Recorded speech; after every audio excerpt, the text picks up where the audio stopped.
Hello, everyone. Thank you for joining us again on Veteran Voices. And if it's your first time with us, welcome to the show.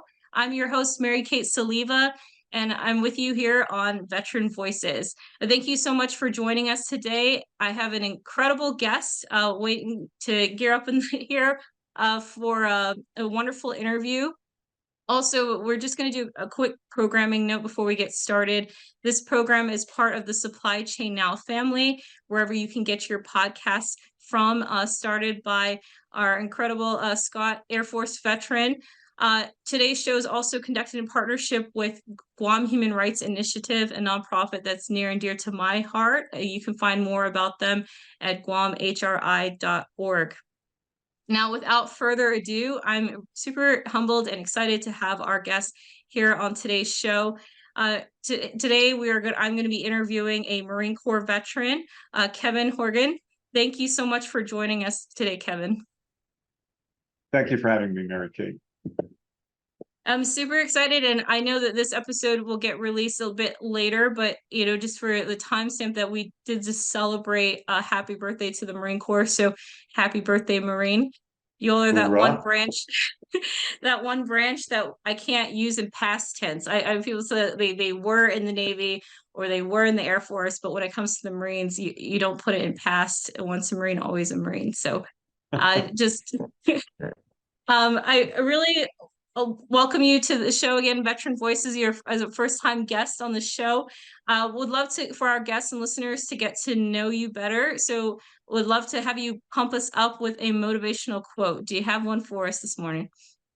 Well, it's not my quote. I'll take a quote. It was from actually a religious figure of the 19th century, a guy named Dwight Moody. And the quote goes like this: character is what you are in the dark. That's it. I love that. The first one to say that quote. And what does that quote mean for you?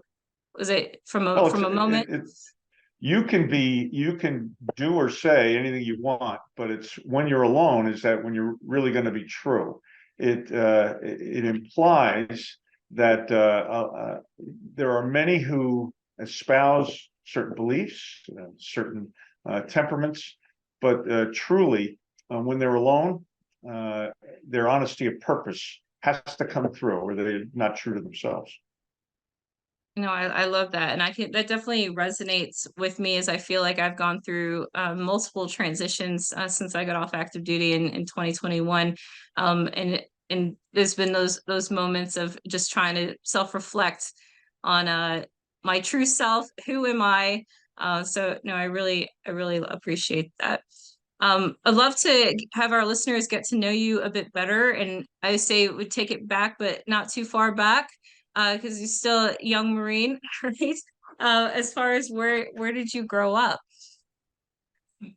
Well, I grew up in New Jersey. It was great living in New Jersey. We thought that was the center of the universe, and in many respects, it was. The beauty of New Jersey, and everybody knocks it. It's the punchline to a lot of jokes. Is from any point in the state, you can go to the beach, you can go skiing in the mountains, you can go to New York City. It has some of the greatest fishing and whitewater rafting that you can possibly get down the Delaware. So it is really an awesome state. I love the country. I'm kind of a corporate gypsy. I joined the Marine Corps after attending college. I went to St. Bonaventure University, and I had a degree in English literature. And it's where I met my wife, and we've been married almost 42 years. Incredible. When I got out in 1979, well, I guess it's incredible, but no, it really is. Is she also a Jersey girl? Yes, she is. Yeah. So well, I say that's incredible. Good looking too. And anyway, so I joined the Marine Corps. I went in as an officer. I was an infantry officer. I served almost 5 years. I was nothing special. I was never shot at. Of course, like all Marines, I deployed. And it was really, as a leader of Marines, it was a great privilege of my life. And from that, a lot of what I would call happiness, that other people call success, has stemmed from. So I really have no bones about that. great experience. I have to ask about it, growing up in Jersey, because I have a lot of family that's still in Jersey, actually, more central Jersey, and the I don't know if I keep referring to as cow countries, like all the dairy farms out there. But would love to, and I would love to hear about what led you to join the Marine Corps, because it's not the only branch, though probably biased as it being the best branch, but would love to hear how was it a billboard sign? Was it just the recruiters happened to be off lunch that day? Why the Marine Corps? Especially if you The love Jersey so much, why leave? well, my father was a Marine officer and he served in Korea, so that probably shaped a great deal of it. And I figured I'd always had it in the back of my mind. It wasn't the forefront. I didn't do NROTC or anything like that. I had hair not quite as long as yours, but long enough. I was a child of the 70s. That's when I grew up, right? I got out of college in 1979. Economically was a pretty tricky time. Interest rates for homes, we scoff at it now at being 7 or 8%. It was 14% at the time. Inflation was rampant. If you wanted gas for your car, you got in line at a gas station. We had alternating days for fueling based upon the last character on license plates. So in many respects, that's what we knew, that's what we did. But jobs are a little tough, excuse me, especially for an English major. I literally went to New York City on the suburban transit bus. I grew up in a town called Kendall Park, right smack dab in the middle of the state, Middlesex County.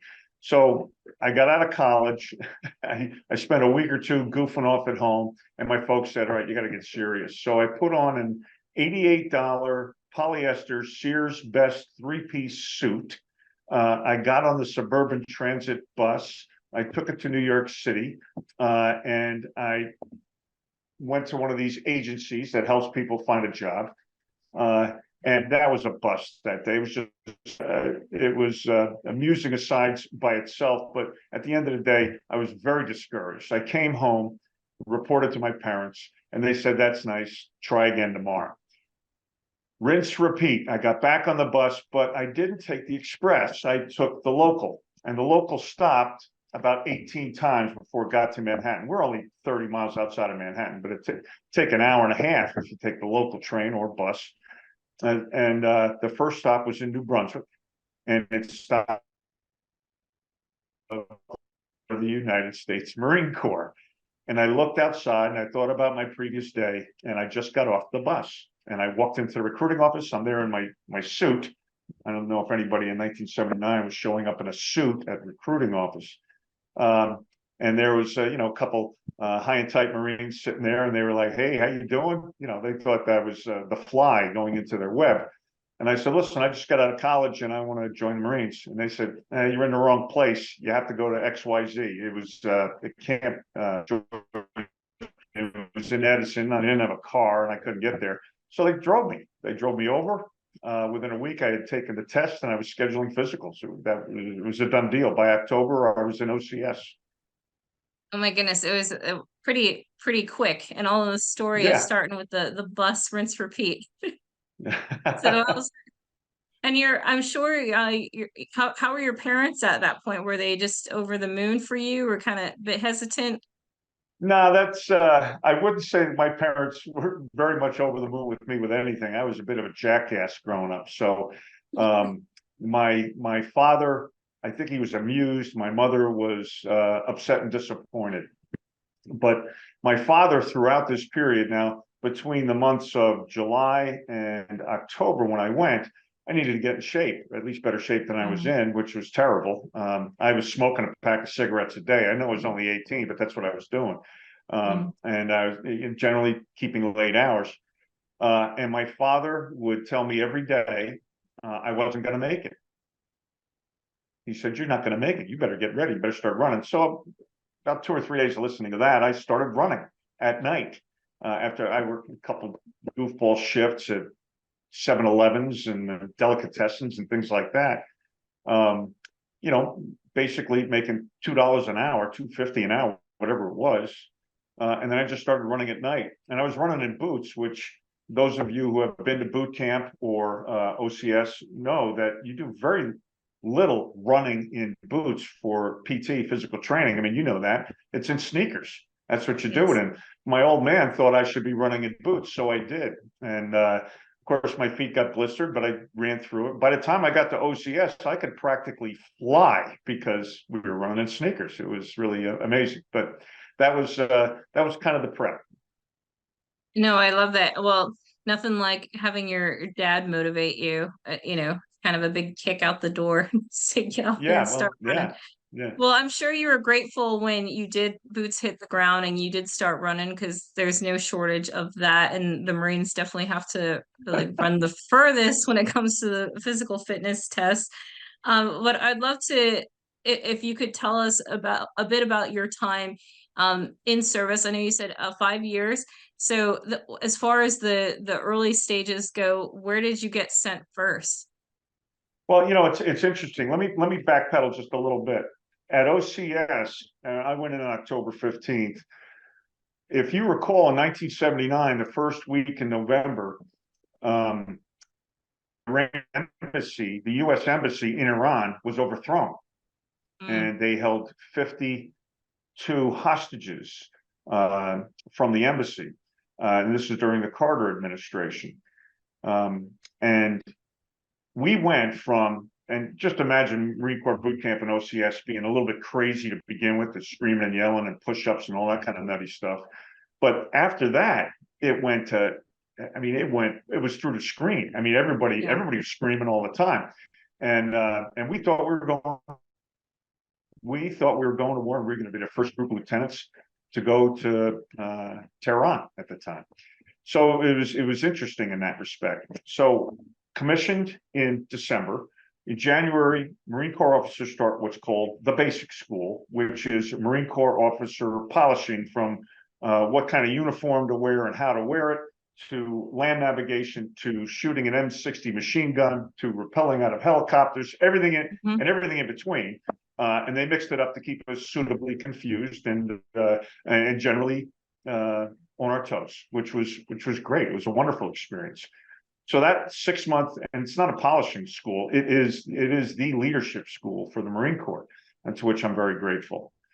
Then I did a 6-week infantry officer class, which is also in Quantico. So basically I lived in Quantico for a year. After that, I was fortunate to have high enough scores to be able to opt into the first Marine Corps Scout Sniper School.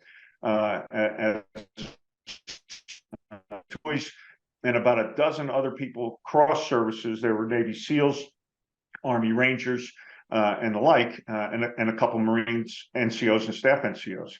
So that was a wonderful experience, and that was for 8 weeks.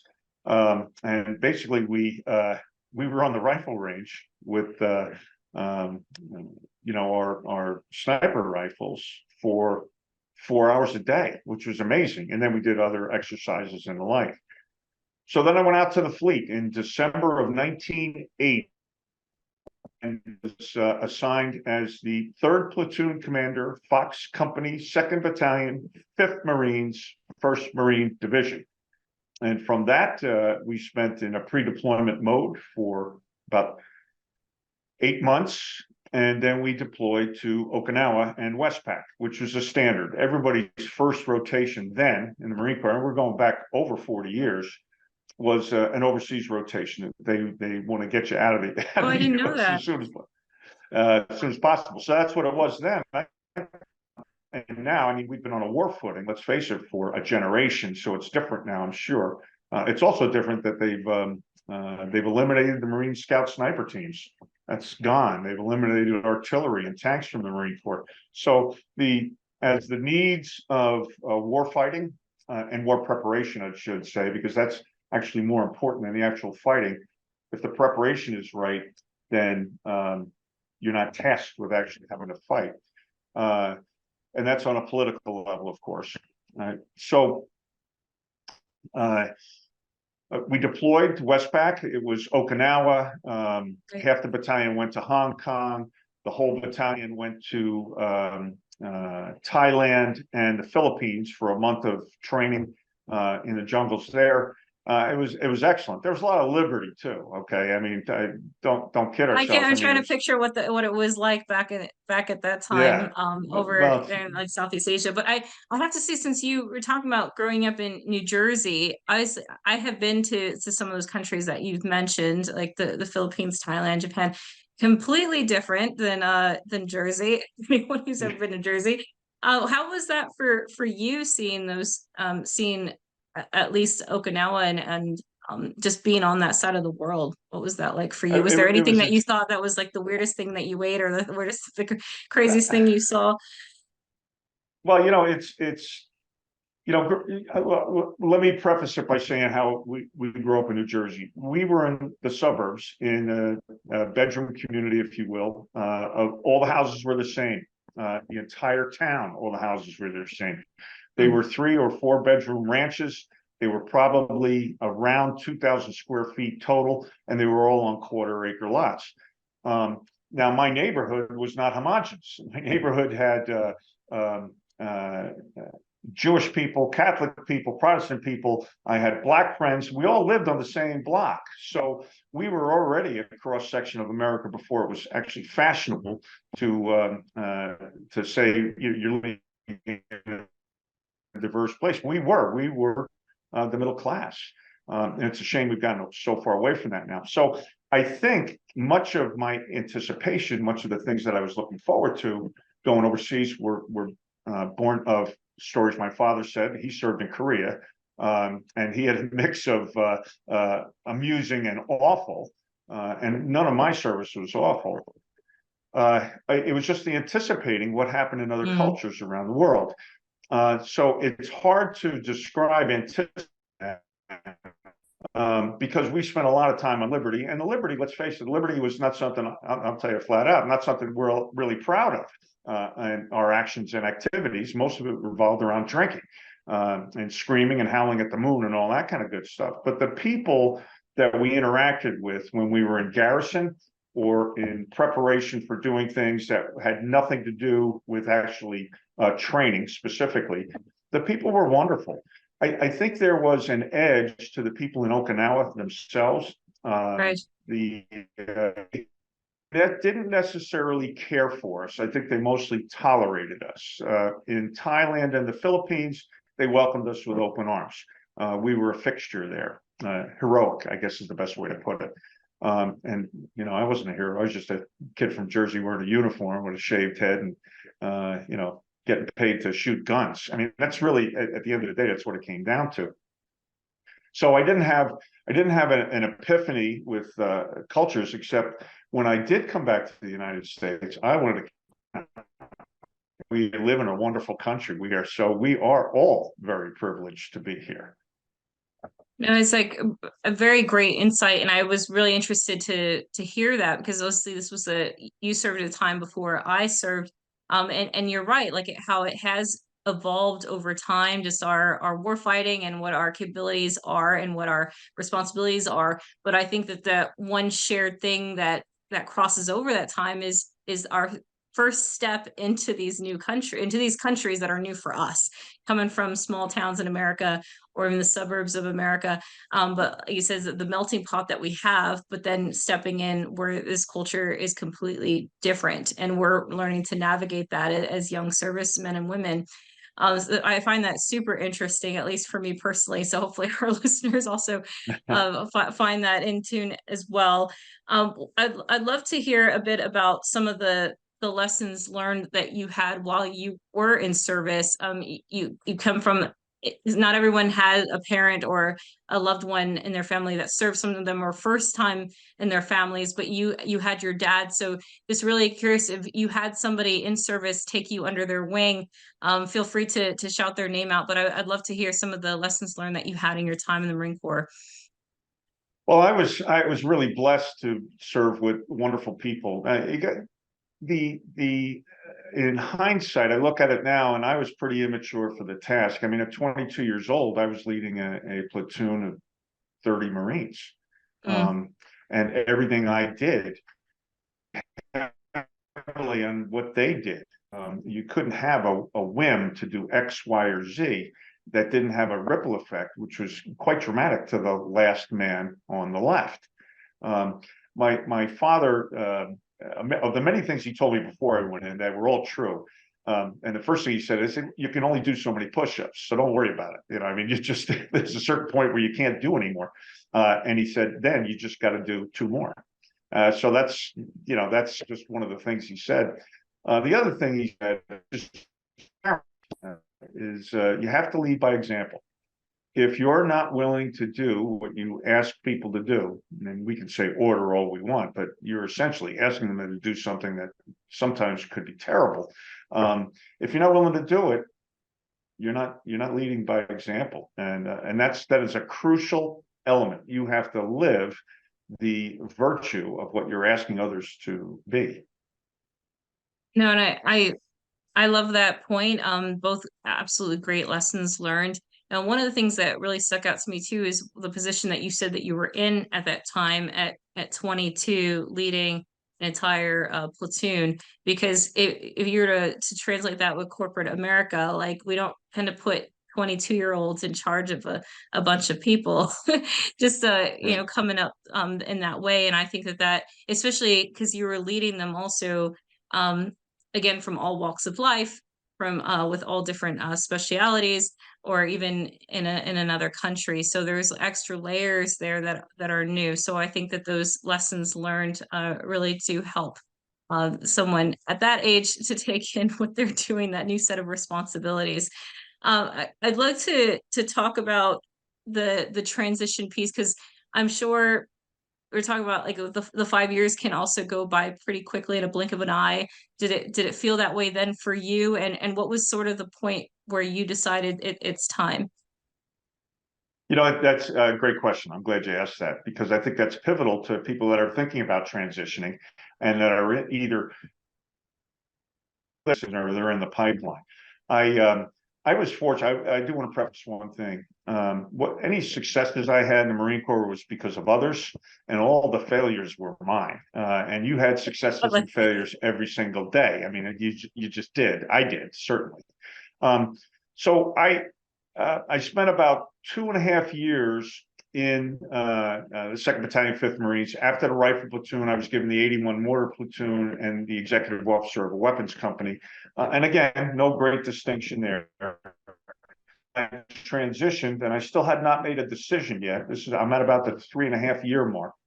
I had not made a decision whether I was going to stay in the Marine Corps or not. I was augmented as a regular officer at this time, and I went to MCRD San Diego, which was a billet that you got to do. You either do that or you go to recruiting.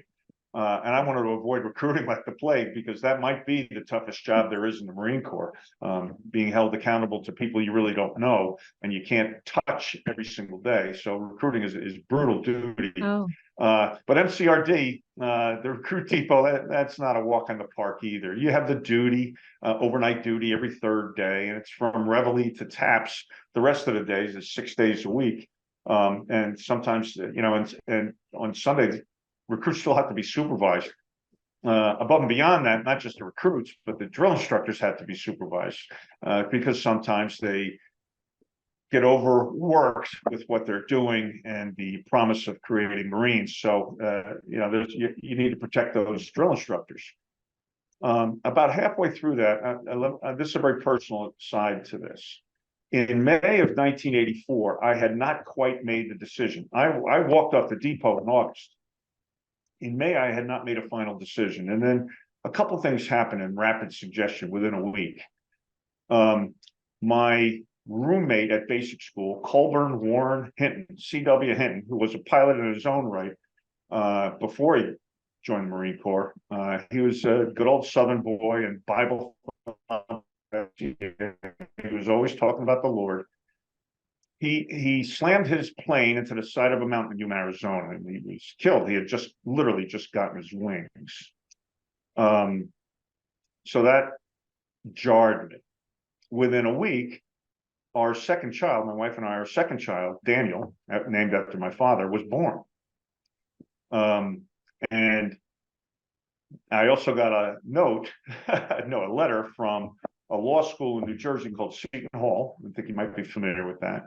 Um, that my deferment to enter law school was denied, and I had to go that September or not at all.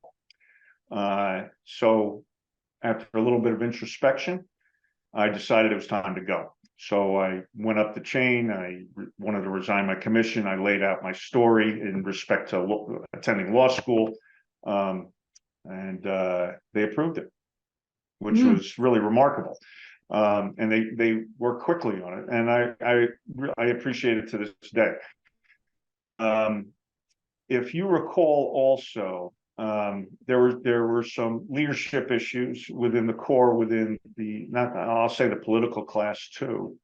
In October of '83, which was about 6-8 months before these decisions, the barracks in Beirut was hit by a terrorist bomb, and there were 243 Marines and sailors were killed. And it was tricky for me to leave at that time, but it seemed to me if my heart wasn't to make a career of it, then I had to be honest with the people I was dealing with. And they understood that. They tried to talk me out of it, and there's some wonderful people who were involved with it, but I think they saw the sincerity of where I was coming from. So I didn't really make that final decision until just a few months before I got out. Now, this is the cautionary tale for someone who has an opportunity or a lot of runway to transition. You got to have a better plan than I had an acceptance to a law school, and I had to be there on X date in the last week in August. So I walked off the depot, if you will, with a wife and 2 babies in California, and I moved into my in-laws' basement a week later. And my father-in-law, who was also, by the way, a Marine, okay, so which means he didn't like me at all. All right, and he said to me, he goes, my grandchildren, my 2 children, can live in my house for free, but you're going to be $400 a month. Now it's 1984. I didn't even have a job yet. So I literally started going to law school at night, 6 p.m. on August 24th. And then at 3 a.m., I started loading trucks for UPS. It was literally within 12 hours.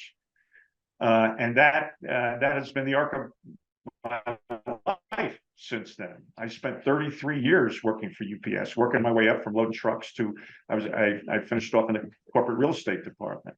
And it's been a heck of a ride. And I'm retired now. I'm 60. How old am I? I'm 66, but I retired at 59. Wow. I'm a pretty lazy guy in general. So, I mean, I don't have 2 homes. I don't have boats. I don't have fancy cars or any of that kind of stuff. But I don't have any debt either. So my wife and I managed to live within our means. And we have 4 wonderful adult children. We have 7 beautiful, perfect grandchildren. And life has been wonderful. It's been very good. I love that. And I guess it's like the lessons learned. I feel like when you have your in-laws charging you rent, that to get, I think between your dad and your father-in-law, they both kind of gave you that kick out the door to go start running, or go start loading up trucks, because you're not going to be living here for free. But as you said, it was just like a testament to that work ethic that you had throughout that time. And you were fortunate enough to get an acceptance into law school, but as we know, like the transition can be very different for folks, and they can still go through that transition, because I'm sure at the time you loading boxes, that wasn't necessarily what you had in mind as your dream job, right? And I think that we put a lot of pressure on ourselves coming off of active duty, or when we're going through that transition, to try to get it right by landing that first perfect job, like right out the gate. So I guess I'd love to hear your advice if you were to, speaking to some of our listeners who may be going through transition right now, about that piece. 2 things in that respect. it's important to note, and I want to credit my father who passed away in '83 and my father-in-law who passed away in '07. Credit them among many other people that I've known in my career with understanding that I had more I was supposed to. It was in their judgment I was sandbagging. Honest, I mean, just being straight. If someone sees potential in you, and anybody who's listening to this, somebody sees potential in you, that's because it's there. Okay. And you don't want to take yourself out of contention for something because you may have self-doubt. If other people who know you and who love you, and most people in a position of authority, like a parent and then, a relative, a spouse, if they have faith in, then live up to that faith. So I was very fortunate in that respect. Because like you said, it was, the kick in the tail. Hey, listen here, this is what you have to do. That was probably the nudge I needed to do to say, all right, I'm going to achieve. I'm going to overachieve. And that's really what you need to do. You need to burn that energy and capital that you have, whether you've done 3 years or 30 years, that you get getting out of the service. You got to keep that fire into your next career. Okay, so advice for people transitioning, and this is a litany of advice. I always start with the very first thing. The very first thing is where, right? I've coached people with ACP and Hires USA, and I have a whole file of people that I've been coaching. Many I keep in touch with still after years, and all on good terms, and they're all happy and successful and all that kind of good stuff. But the first thing you have to know is where. Right? You can't just say, and I've had many people tell me, "Oh, I can work anywhere." Oh, really? Okay. Are you married? Yeah. You work. You really think you can work anywhere, right? Yeah. Now, why don't you ask your wife where she wants to be? You have bounced her all over the world, or at least all over the country. It's about time that she has a say in where you want to be. And after some introspection, and it usually takes seconds, they always say the same thing. Well, we want to stay here in Kansas. We want to be in Georgia, close to her mother. All right. Well, that's where you start. You start with the where. Now I know that the world now is everybody's on Zoom like we are now, and a lot of people telecommute. It's telecommuting is here to stay, but it's not going to be the only way to do things. For instance, supervising people, and we will always need people to supervise and train, can't always be done on Zoom calls. It simply cannot, especially if you're in a physically demanding environment. Example, UPS. People need to be trained and supervised when they're handling heavy duty work and they're working in a hard physical nature. So knowing where you want to land is crucial. The second thing, and this may seem a little vague, but you have to know what companies share your values. You can't just say, "Oh, I can do anything." Well, I understand you can do anything, all right, but you can't do everything.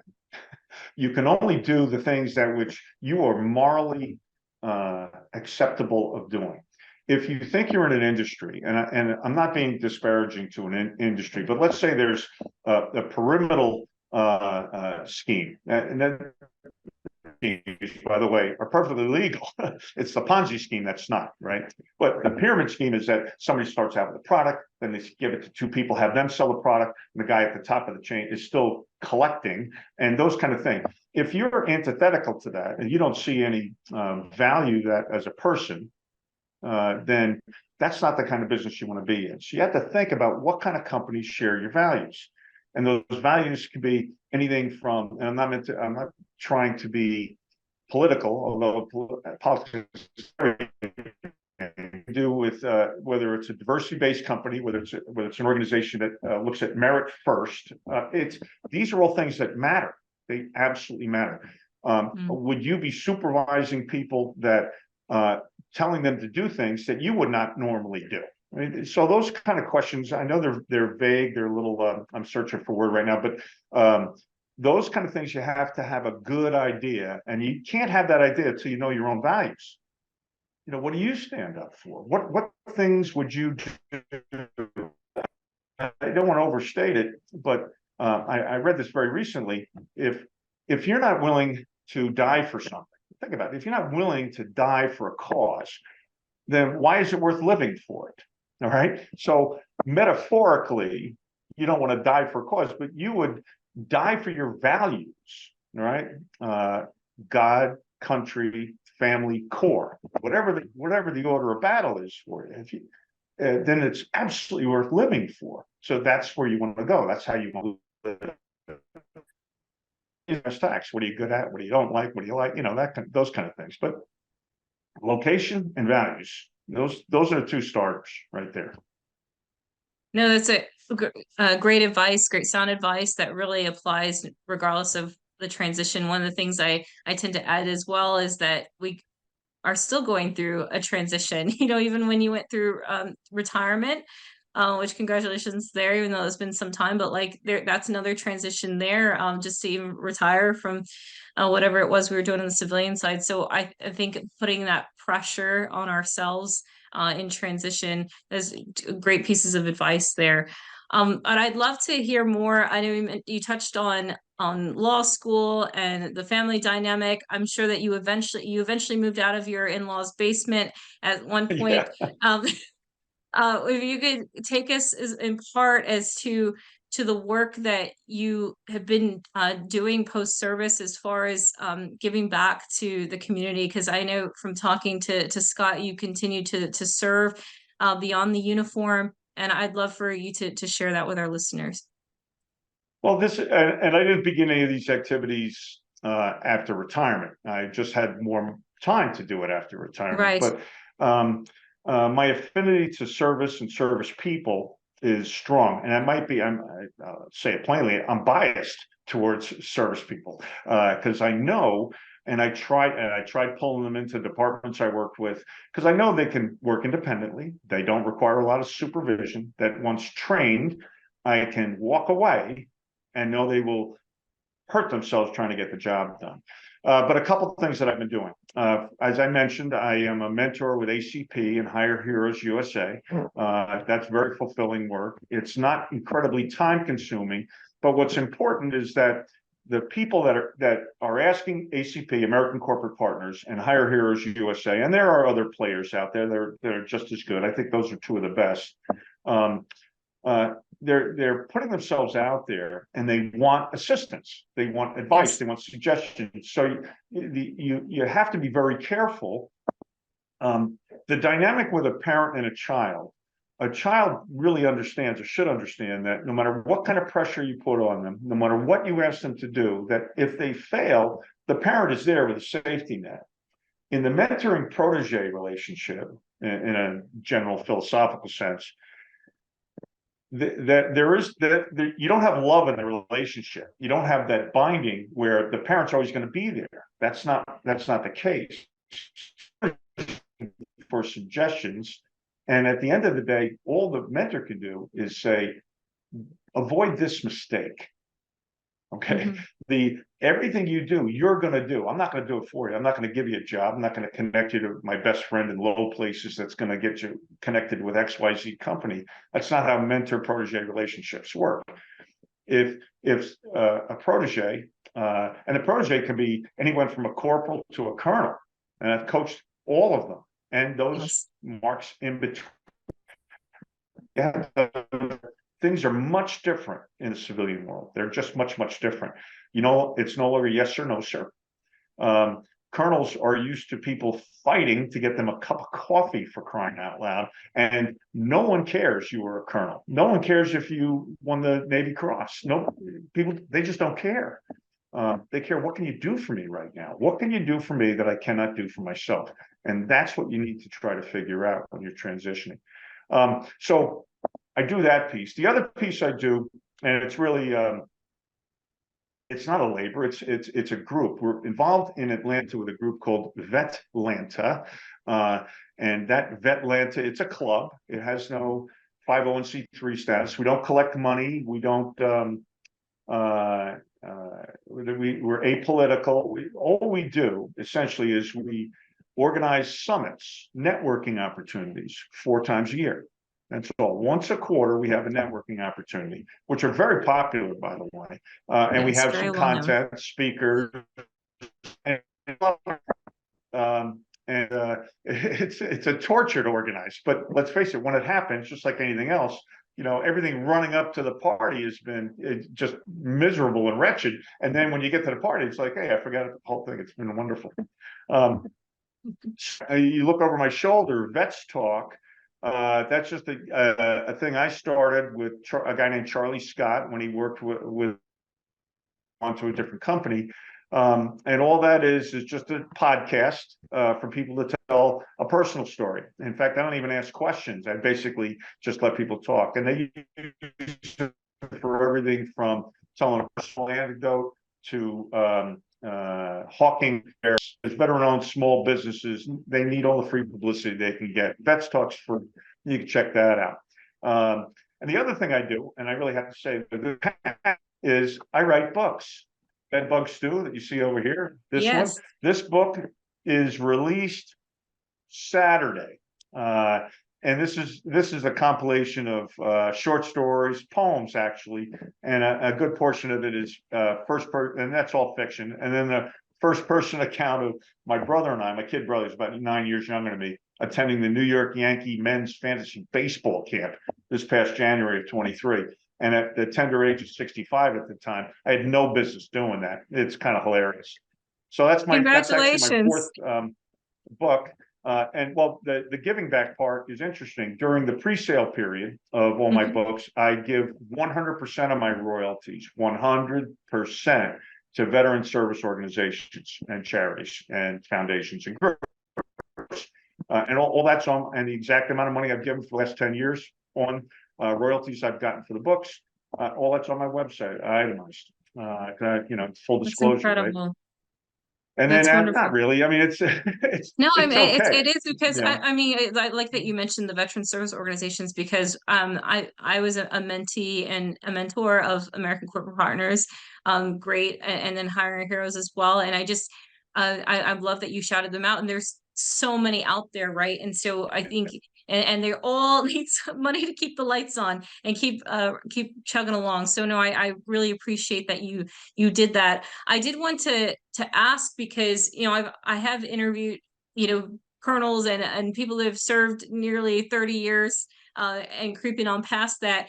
And so it seemed a bit clearer as to why they still identified as a veteran. But as we know, like some veterans they don't talk about it, or they don't identify as a veteran. And you served also at a tumultuous time in our country back then. And I would love to hear your thoughts as to, did you ever at any point struggle with that identity as a veteran, or has it stuck with you without break ever since?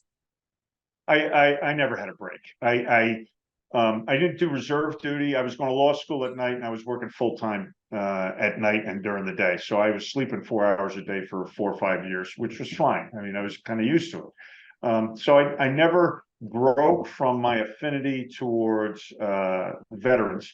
I was never really a military guy. Officer ranks, normally 30% of people that start off as officers retire as officers, which is really an incredible statistic, especially with a workforce, the entire military, that almost literally has 100% turnover every 3 to 4 years. Only 10% of the enlisted actually do 20. 30% of the officers do. And I think the number in the Marine Corps is actually higher. But that was never for me. Now, I have a lot of friends that I'm still in touch with that I spoke to as recently as last night.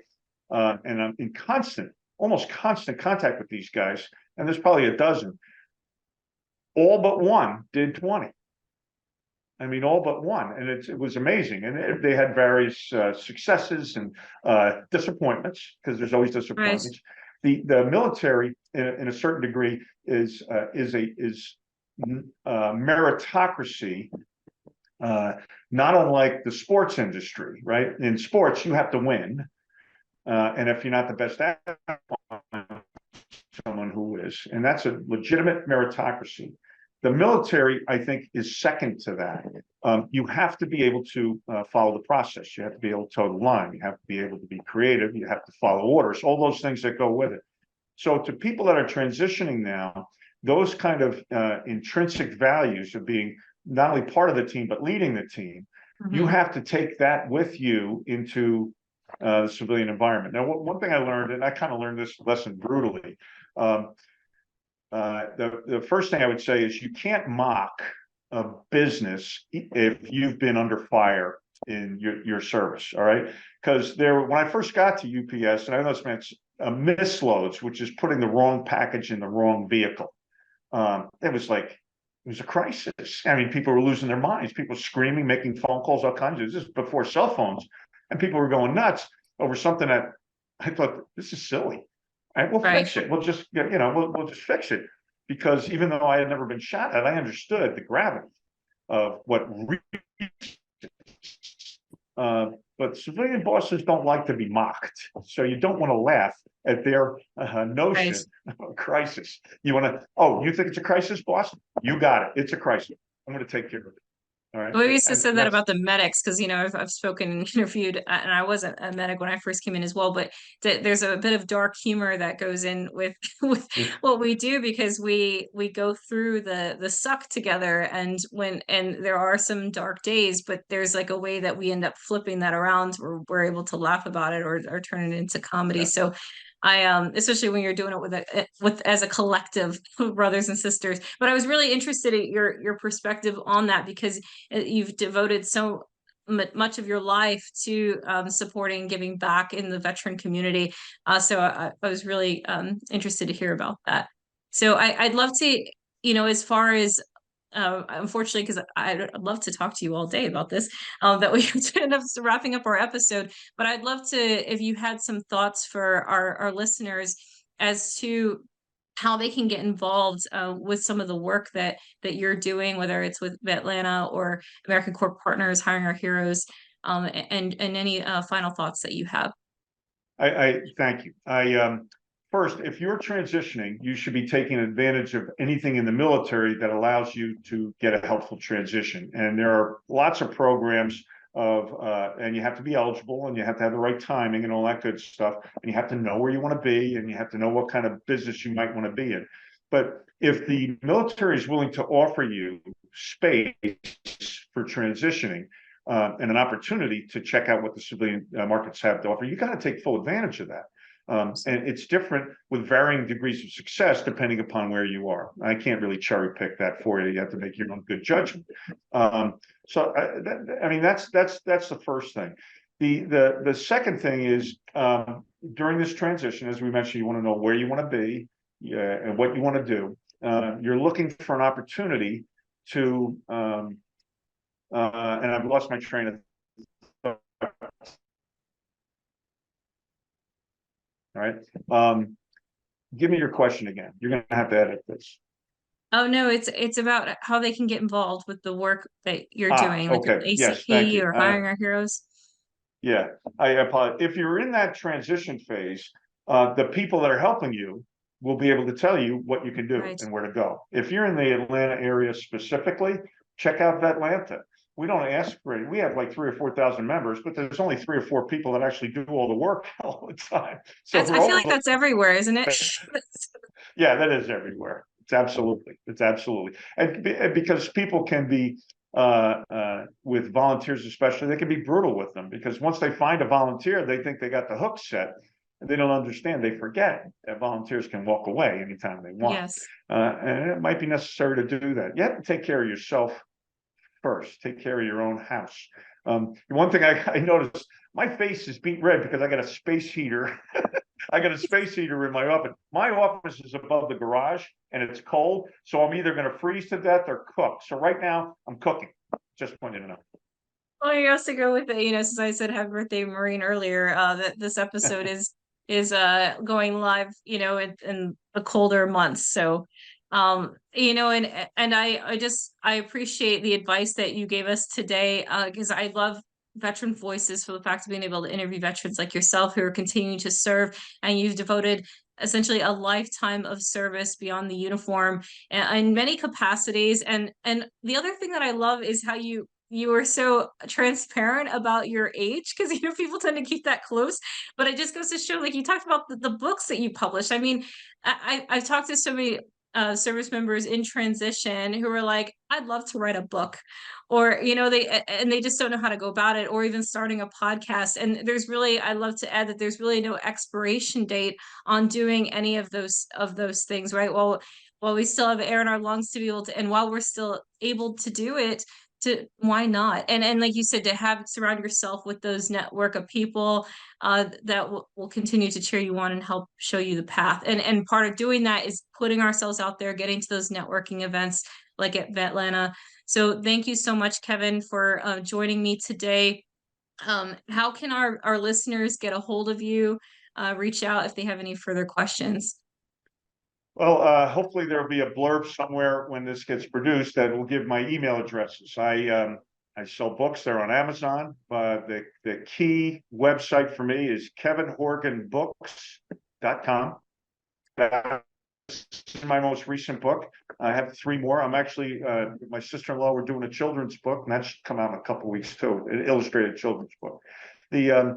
So kevinhorganbooks.com is fine. My email address, the best one, khorg13@gmail.com. khorg13@gmail.com. I think people can contact me anytime they want. My stuff's all over LinkedIn. It's on, all the other media posts. I'm an open book, phone number, heck, even my address. But there you have it. Thank you, Kevin. Again, I just love your openness and transparency. So thank you again on behalf of Veteran Voices. So grateful and honored to have you as a guest. And thank you to all our listeners for joining us, whether you're a returning listener. We hope to see you next time here on Veteran Voices. Again, I'm your host, Mary Kate Soliva, and we'll hope to see you next time. Again, we're in proud partnership with the Guam Human Rights Initiative, where you can learn more about them at guamhri.org, and part of the Supply Chain Now family. So again, as I always say, do good and be the change that's needed. We'll see you all next time.